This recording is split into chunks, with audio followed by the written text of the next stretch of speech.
সরপুঁটি মাছের এই রেসিপিটি কিন্তু একবার বাসায় ট্রাই করে দেখতেই পারেন, অনেক টেস্টি হয়। আসসালামু আলাইকুম everyone, welcome back to my kitchen. কেমন আছেন সবাই? আশা করি আল্লাহর রহমতে অনেক অনেক ভালো আছেন। আমিও আলহামদুলিল্লাহ অনেক ভালো আছি। আজকে আমি একদম সিম্পলভাবে কিভাবে আপনারা সরপুঁটি মাছ ভুনা করবেন সেটাই আপনাদের সাথে শেয়ার করব। আর এটার টেস্ট কিন্তু অনেক ভালো হয়।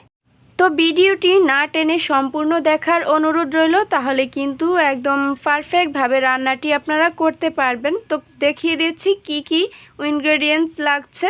তো প্রথমে এখানে আমি কতগুলো সরপুঁটি মাছ নিয়েছি। তো আমি এখানে লেজ ইউজ করেছি, আপনারা চাইলে এখানে লেজ কিংবা ফিশগুলোও ইউজ করতে পারেন, কোনো ব্যাপার না। তো এখন এখানে আমি ম্যারিনেশন করে রাখবো, সেজন্য কিছু ইনগ্রেডিয়েন্টস অ্যাড করে দিচ্ছি। তো লবণ ইউজ করেছি হাফ চা চামচ, হলুদ গুঁড়া ইউজ করেছি 1 চা চামচ, মরিচ গুঁড়া ব্যবহার করেছি হাফ চা চামচ, আর এখানে 1 ফালি লেবুর রস ইউজ করেছি, মোটামুটি এখানে 3 চা চামচ পরিমাণ হবে। আর এই মশলাটা আমি হাত দিয়ে ভালো করে মাছের সাথে মিক্স করে নিচ্ছি।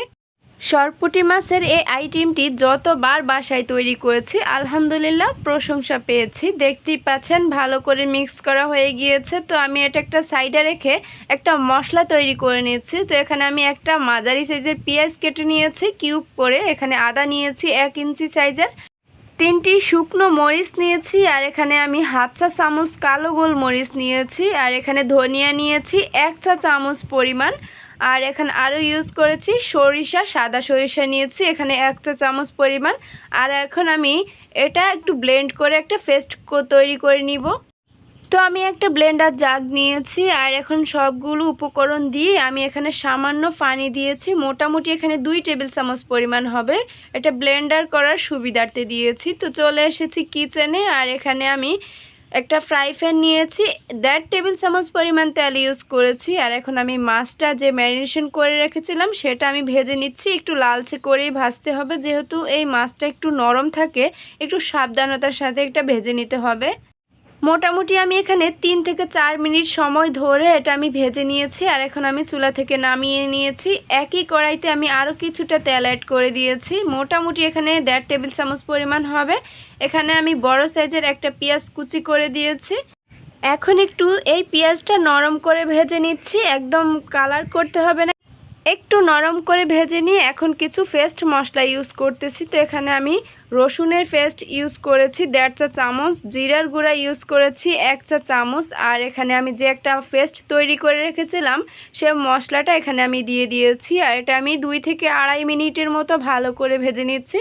এই মশলাতে যে একটা কাঁচা স্মেল থাকে সেটা যেন চলে যায়, এরকম করে। এখন দেখতে পাচ্ছেন কোনো রকম পানি নেই, জাস্ট মশলাটা ভেজে নিয়েছি। এখন আমি এখানে কিছু শুকনো ইনগ্রেডিয়েন্ট করে দিচ্ছি। তো এখানে আমি হলুদ গুঁড়া ইউজ করেছি হাফ চা চামচ, মরিচ গুঁড়া ইউজ করেছি হাফ চা চামচ, লবণ ইউজ করেছি হাফ চা চামচ।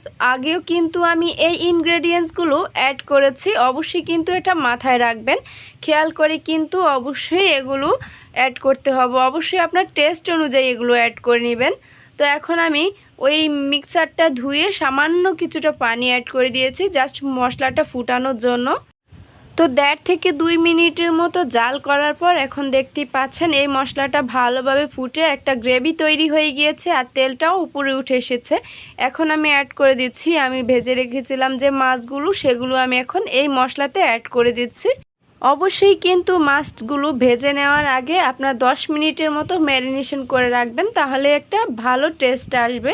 এখন আমি ফ্লেভারের জন্য অ্যাড করে দিয়েছি কতগুলো কাঁচা মরিচ। এখানে কিন্তু ঝালটা অবশ্যই আপনার টেস্ট অনুযায়ী ইউজ করবেন। আমি হাফ কাপ পরিমাণ পানি ইউজ করে দিয়েছি, আর এখানে আমার মনে হচ্ছে আরও কিছুটা লবণ লাগবে, তো এখানে আমি আরও কিছুটা লবণ অ্যাড করে দিয়েছি। অবশ্যই কিন্তু টেস্ট করে আপনি লবণটা ইউজ করতে হবে। তো প্রায় আমি 4 মিনিটের মতো ফুটিয়ে নেওয়ার পর এখন আমি এখানে কতগুলো ধনিয়া পাতা অ্যাড করে দিয়েছি। তো আপনারা চাইলে অবশ্যই এই ধনিয়া পাতাটি অ্যাড করতে পারেন, নাইস একটা স্মেল আসে। তো আমি প্রায় টোটালি 5 মিনিটের মতো ফুটানোর পর এখন আমি এটা চুলা থেকে নামিয়ে নিচ্ছি। আর 10 মিনিট পর ঠান্ডা হয়ে গিয়েছে, এখন আমি এটা একটু সার্ভ করে দেখিয়ে দিচ্ছি এই মাছটা রান্না কত পারফেক্ট আছে। আপনারা কিন্তু এভাবে একবার অবশ্যই বাসায় ট্রাই করে দেখতে পারেন, এটা কিন্তু খেতে অনেক মজা লাগে। এই মাছটি এত টেস্টি হওয়ার কারণ হচ্ছে একটা স্পেশাল মশলা তৈরি করে রেখেছিলাম, সেই জন্য এই মশলা কিন্তু অবশ্যই তৈরি করে যদি এই মাছটি একবার এভাবে রান্না করেন তাহলে কিন্তু এটার স্বাদটা আপনারা বুঝতে পারবেন।